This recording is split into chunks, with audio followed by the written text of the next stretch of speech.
Magic has a common problem that has been plaguing it for years. What is that problem and why is it happening? Let's talk about it.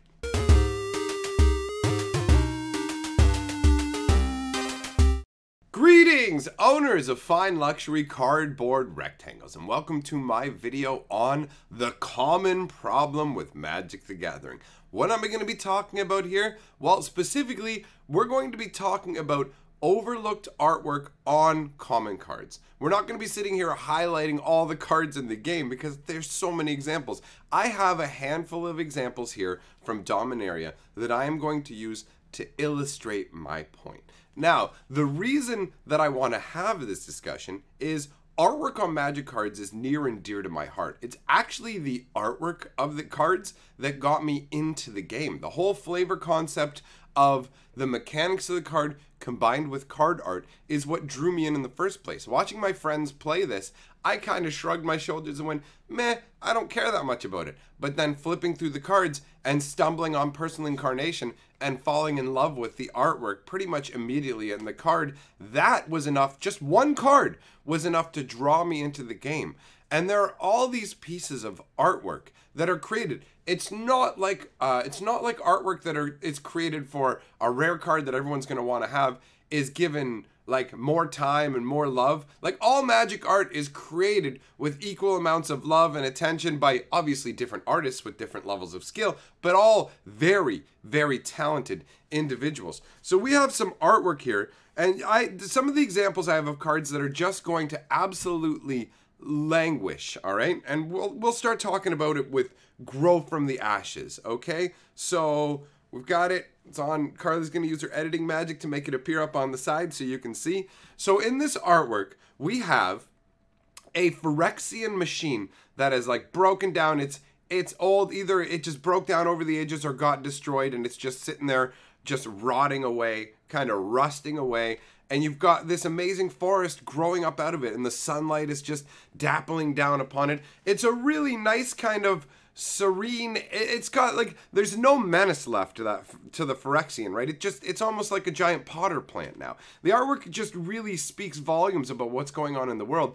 But this card, outside of Dominaria, it's never going to see any use, because if you look at the cost, it's 5 mana in total when you add in the kicker to go and get 2 lands, 2 basic lands, and put them directly into play. But this exists in a world where you already have Kodama's Reach and Cultivate, which are for a green and 2 colorless, will go and get you 2 lands, put 1 into play and 1 into your hand. And sure, it doesn't put them both out, but it also doesn't cost 5. So this card will never see the light of day in any real decks, right? These cards only exist for limited formats, and that is really what is the thrust of the problem. I mean, to a degree, it's going to be other factors, but to me, I think the biggest issue and the biggest reason that this artwork ends up getting overlooked and not loved is because it's put on limited garbage. Once Magic the Gathering started focusing on having sets that were built for drafting, there's always this draft limited garbage that exists in every set. So these cards can have absolutely beautiful pieces of artwork, but it becomes irrelevant because people just don't end up seeing them and appreciating them. So you've got things like Grow from the Ashes, which has really nice artwork, and that'll never be anything. You've got Cold Water Snapper. Now this thing is a gigantic, massive turtle. It's 4/5, right? So this thing would be bigger than houses. It looks like it's a giant floating island. You can see the seagulls.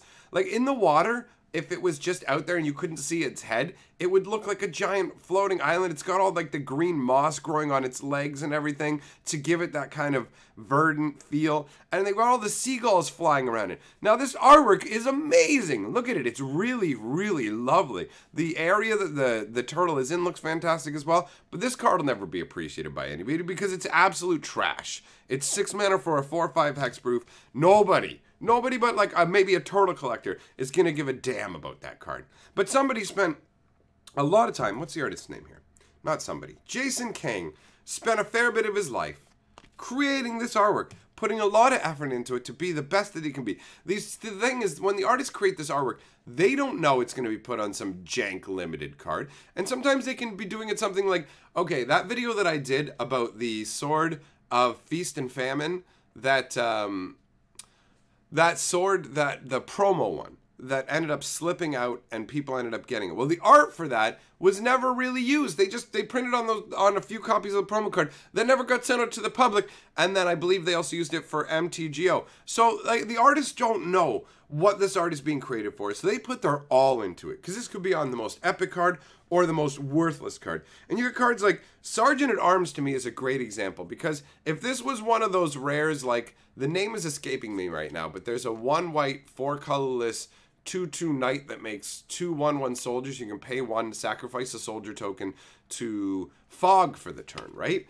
And that could easily be this kind of a dude right here. Like, Sergeant at Arms artwork is fantastic. It's really gorgeous artwork. The amount of effort put into the stained glass and the weaponry and the look and everything of these people, the level of detail, the sky in the background, the building, it all is absolutely incredible. But none of it matters because it's on a garbage card that won't get played outside of drafts. So these cards have such a limited time to get love.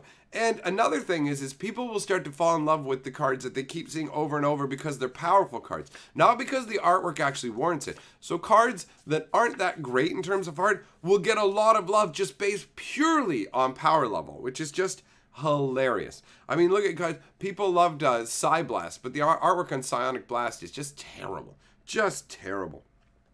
And you got cards like Blood Tallow Candle. This is really cool. The artwork on this ties into the angel skull, where somebody had gilded an angel's skull. And here it is being used with a Blood Tallow Candle. And this artwork is really evocative along with the flavor text. You've got the angel's feather being burned, and you can use it to basically mark someone out for death. That's incredible. But because the card's so garbage, it'll never reach outside a draft ever. This artwork will never be seen by most people outside of, like, even when people crack packs, like when you crack packs yourself, or when you watch people cracking pack videos, most of them just go to the rares, the goodness. So these things may as well not even exist. Most Magic artwork just languishes unappreciated. That's part of the reason that I went to the effort to cut some art out and create these gigantic tiles, and like in the one video I did where I talk about how to make magical furniture, all that kind of thing. Like, there's a lot to Magic artwork where it just goes unappreciated. Pierce the Sky. This is a very evocative picture of a drake getting harpooned through the chest. And it's just so intense and well done, but the card is just trash. So forget about it. The boxes are just, you'll just quickly scan garbage, garbage, garbage, garbage. You don't stop and appreciate the artwork on the card. The pack-a-day videos that I do have really helped me appreciate just how underappreciated Magic artwork is. So the main factor to me is, hold on, let me take a sip of my delicious, delicious root beer.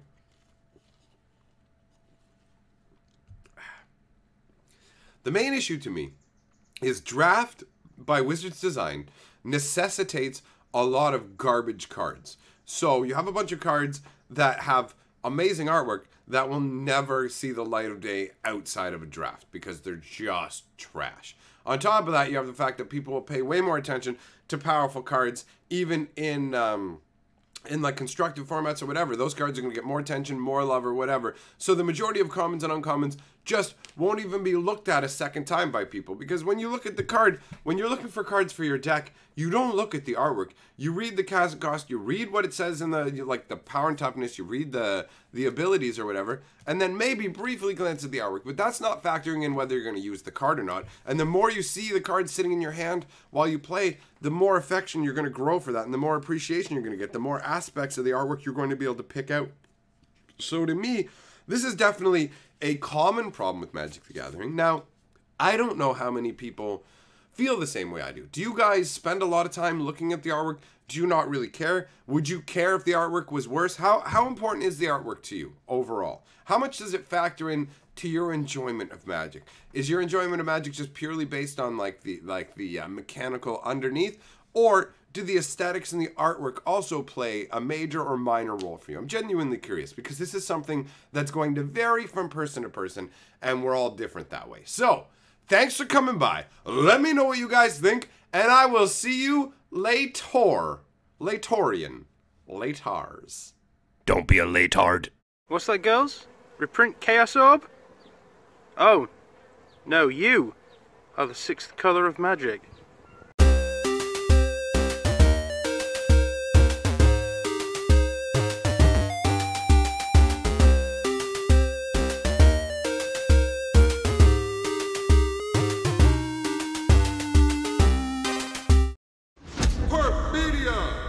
the best cardboard!